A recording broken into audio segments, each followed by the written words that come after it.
Welcome back to the Telecommuting for Success series. I'm Dr. Kate Truitt, and we're here today with Jim Haley, who is the founder of Signature Impact Coaching. Jim actually has been a huge influence in my life over the years, and one of the main reasons my businesses became what they are, which is quite successful, I'd say. Obviously, I'm biased. He's played a significant role in my ability to be the type of leader I always wanted to be, and I invited Jim to come and have a conversation with me today because as a executive business coach who's been in the industry for decades, he's worked with a lot of people and worked through a lot of experiences, national crises, recessions, and he has a lot of wisdom that I know we will all benefit from. So Jim, I'd just like to float this to you. During the coronavirus pandemic, businesses, leaders, we're all shifting a lot. And, employees, everybody in the nation is shifting. And what recommendations are you giving your clients right now in order to help them stay personally and professionally present and working at their best? Yeah, well, certainly one thing I want to point out here before we get into this is that everyone is kind of uniquely affected by this. Yeah. And, both personally and professionally.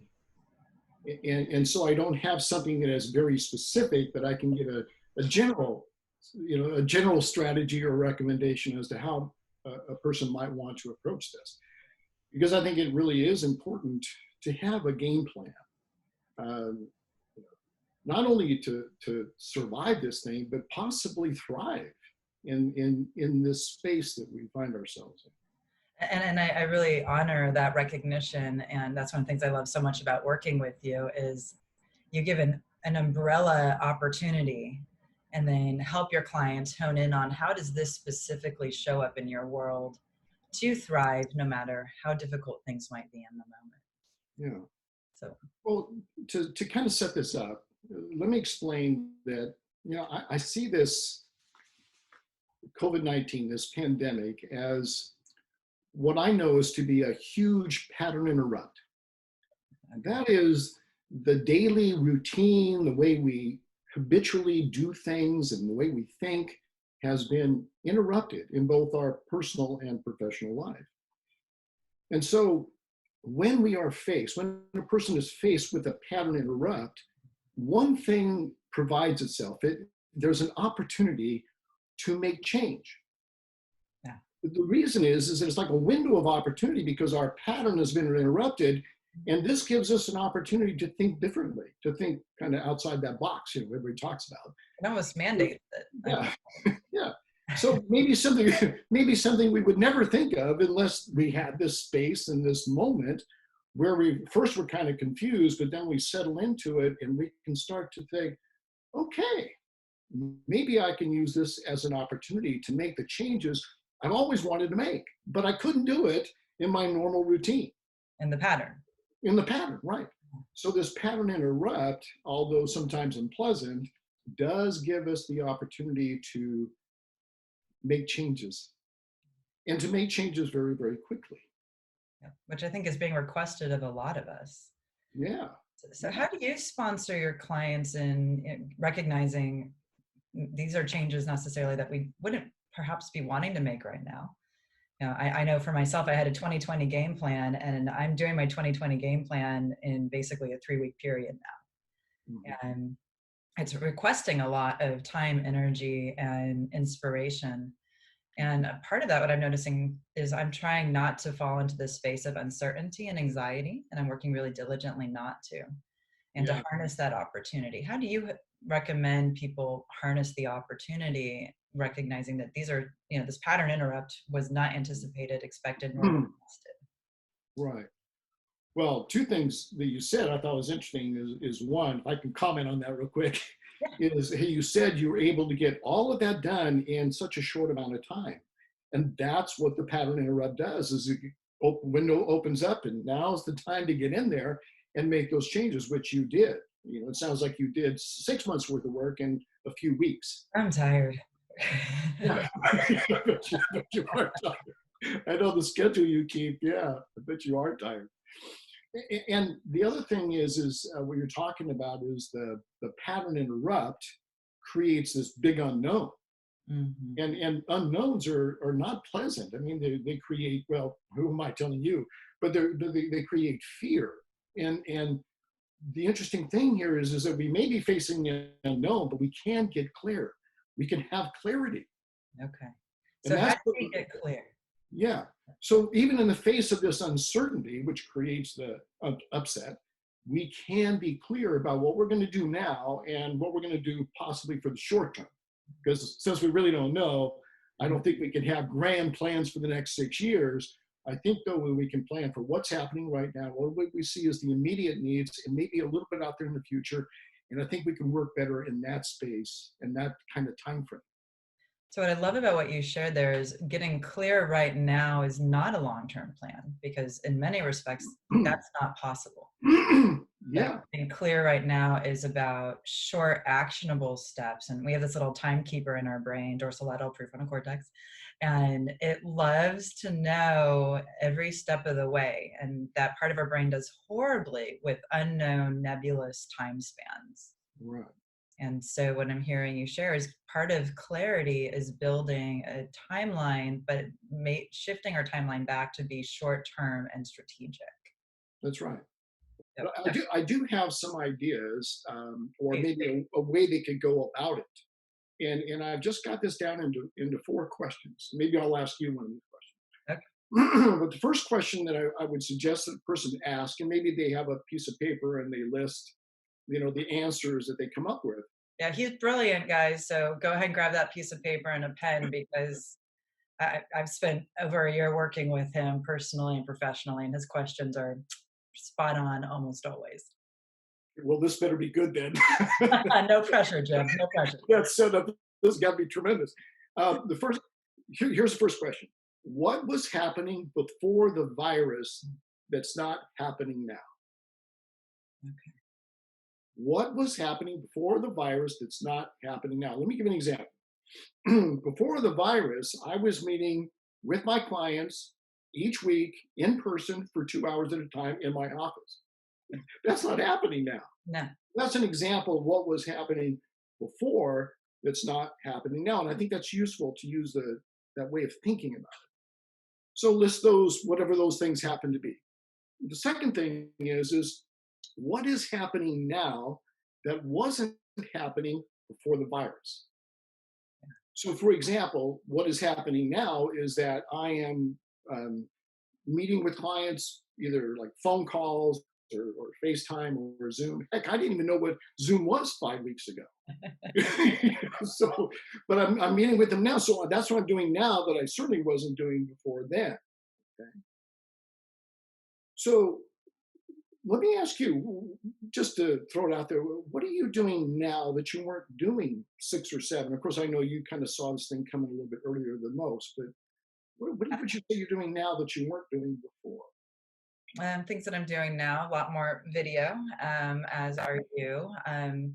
I've built in a lot more personal touch points with my team across the course of the week so that we can continue to have connection. And, we had a wonderful chat interaction last night where everybody said this is the highlight of their day is a sign off tool that we're using now. Everybody shares something and I give a prompt every morning for what the sign off for the night is. And that's building community in ways that we never even had, seeing each other every day in the offices, which is amazing. Um, Personally, I'm no longer drawing a salary. I decided to pivot out of that the first week of March, and in January, I cut my salary in half, knowing that or believing that this possibly might be on the horizon. So I'm making some very intentional sacrifices so that I can continue to take care of my team. Um, and that's interesting to notice how my motivation as I've done that has actually only increased. And so I'm learning about myself in this process in ways that I wasn't before the virus. We're doing a lot more content, and our patients are loving the content, and it's helping them move through the days much more successfully. And so there's several really amazing new opportunities personally and professionally that are coming up that I never would have anticipated. Yeah, yeah. So pattern interrupt. You're identifying the opportunities and taking action. Yeah, exactly. Yeah. So next question is, what do people need need more now than before the virus? What do people need more now? What do you think about that? Your Oh, connection.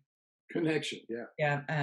I created something called the hug hack, which is applying the self-havening touch when you first jump on a call with somebody, because you're giving each other a hug and your mirror neurons in your brain simulate the touch as you witness somebody else engaging in self-havening. So anything that we can do to connect and engage and being, so I think that's the primary thing within this isolation is connection, connection, connection, because we're not getting it in the tiny little ways, even just, going to the gas station and smiling at somebody. It's a totally different ballgame now. So that's the thing Yeah. I think people need the most. And then secondary to that is a sense of security and obviously toilet paper. I was going to throw that in there. You stole that from me. I was going to throw the toilet paper thing in there. But I'm just telling everybody to go to Amazon or Home Depot or Lowe's and buy a bidet. It's a It's $12.99. It just plugs right into your toilet. Solves the problem. Europe, India, Asia, they've got it down. Just get a bidet. yeah. So the last question is what are people going to need in the future? Now, I've got an example of this. It's really interesting. One of my clients is a very successful hairdresser, and Wow. what he's done though, of course he just had to shut down, and what he's doing now is he's selling scissors, cutting scissors online. So he's making income doing that, and he's offering these classes to teach people how to do basic haircuts because they need that now, and they're going to need that possibly in the future. Especially if something else happens. But it's so he's thinking not only about what's happening now and it's working for him, but what are they going to need in the future that I can give them? So that would be another question to ask. Yeah. So that's part of the innovation and the pivot. Yeah. So he did a brilliant pivot there. And as soon as he said, I'm like, wait a minute, that's brilliant. Because I know I need to go cut my husband's hair. He's got this thing that's happening. And we keep joking about we're going to come out on the other side with COVID hair. It's just going to be back in the 60s. All our hair's down to our waist. So that's very clever. And that is the thing that we're talking about. Yeah. So recap those 4 for us, because those are really powerful questions. Yeah. So ask those 4 questions. I won't go through them again, but those 4 questions, and then list your answers. And then from those answers, ask yourself the question, what's the opportunity? What have I never seen before here? And then lastly, that will move you into, okay, well, what actions can I take to create the change, whether it's business or personal? And then I think creating that plan. That plan, because, is what you would know this better than I would, that my experience, Kate, is with clients that I've noticed, particularly with business people, once they are clear, their anxiety and fear seems to reduce, doesn't it? Oh, yeah. Well, so that's what I would offer. I think clarity is really amazing because, again, we're in the unknown, but if we can get clarity, that will reduce the amount of fear and anxiousness, at least from my experience working with clients and me personally. I mean, when I'm clear, I'm a lot more confident and bold than if I'm going, what am I going to do? I think this is a wonderful place to wrap up, and I'll put these 4 questions in the show summary for everybody. So do take a moment and complete these questions. And Jim, what you're just saying is extremely, extremely valuable and important, because one of the core facets of resilience is agency. And when we're clear and we have a plan, guess what? We have agency because we can start making actionable steps rather than, and the way I like to look at it is, rather than feeling the world is happening to us, we are now happening upon the world. And that feels good. Yeah, rather than being acted on. We're acting upon. Right? Thank you, as always, for your wisdom and your insight, Jim. I will link all of Jim's information if you're looking to do some more in-depth work with your business or even yourself as a leader. Like I said, I did a lot of work with Jim. He helped me get clear in ways I never would have imagined that created the space that I'm in now. I still use his tools on a weekly basis. I still have a Jim folder on my desktop. So give him a ring. He is phenomenal. All right. And we will have a couple more interviews with him. So stay tuned. Thank you, Jim. Thank you.